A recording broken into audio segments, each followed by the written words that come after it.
La France Atlas ou notre destinée aux éditions Cité française.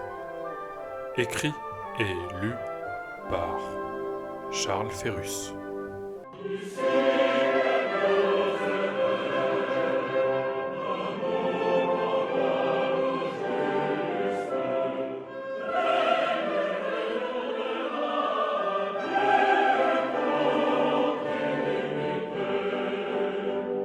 Comprendre.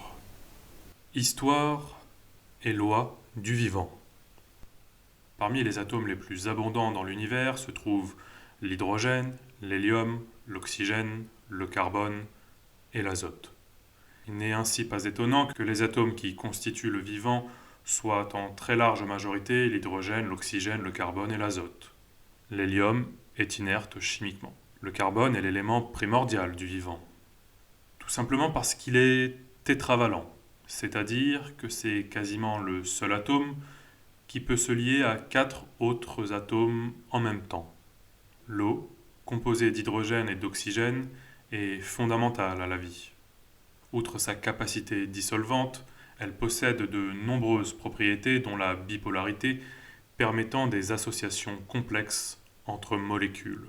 L'océan primordial et l'activité géologique intense de la Terre, dont les volcans des abysses, sont une usine chimique à molécules de plus en plus complexes. Les premières briques de la matière se forment, les acides aminés. Les protéines sont constituées, puis l'ARN et enfin l'ADN, cette fameuse double hélice codant un répertoire génétique. Les premières formes de vie apparaissent, virus et bactéries unicellulaires. Les bactéries naissent, se divisent en cellules filles et sont celles qui s'adaptent le mieux à cet environnement dangereux. Différents métabolismes se mettent en place, dont la photosynthèse, c'est-à-dire l'utilisation de la lumière solaire comme source d'énergie. Ces cellules absorbent le gaz carbonique et rejettent massivement, le long de millions d'années, de l'oxygène, amenant l'atmosphère à celui qu'on connaît d'aujourd'hui. Le vivant résiste de mieux en mieux en se dotant d'une membrane. 1 milliard d'années plus tard, la sexualité cellulaire naissait. Une cellule mâle et une cellule femelle partagèrent leur patrimoine génétique pour donner naissance à une cellule enfant. La sexualité est le mode de transmission du patrimoine génétique le plus utilisé dans le monde du vivant. Elle permet une meilleure adaptabilité de la cellule à son environnement en corrigeant le code génétique par le mélange de la cellule père et mère. Les cellules s'agrégèrent formant des formes de vie complexes multicellulaires. Les gamètes mâles et femelles ont longtemps été isogames, c'est-à-dire de taille et de morphologie identiques. Une mutation due à la sélection naturelle brisa la symétrie entre les gamètes mâles et femelles. Le gamète femelle devint inversement plus grand que le gamète mâle, favorisant une sélection intra- et intersexuelle.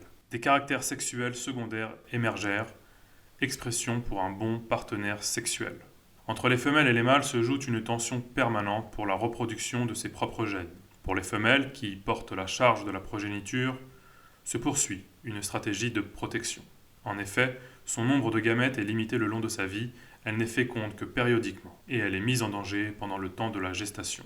La femelle, prise par cet investissement lourd, fera tout pour la survie de sa progéniture. Le mâle, pour mieux se différencier et être le plus susceptible de se reproduire, est sous la pression permanente de la stratégie de puissance. Cette stratégie épuisante le poussera à prendre tous les risques pour se reproduire et ainsi assurer sa descendance. Bientôt, des poissons primitifs sortirent de l'eau pour se nourrir et évoluèrent sur des milliards d'années.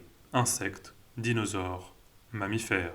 Puis, extinction successive de 99% des espèces par des crises géologiques. Il y a 65 millions d'années, un astéroïde se fracassa et un nuage se répandit sur la Terre. La température chuta, la Terre devint une boule de glace. Les dinosaures qui régnèrent sur le monde animal pendant des centaines de millions d'années disparurent. Un petit rongeur survécut et devint l'ancêtre des mammifères, donc notre ancêtre. La loi du vivant se résume à un mot: prospérer.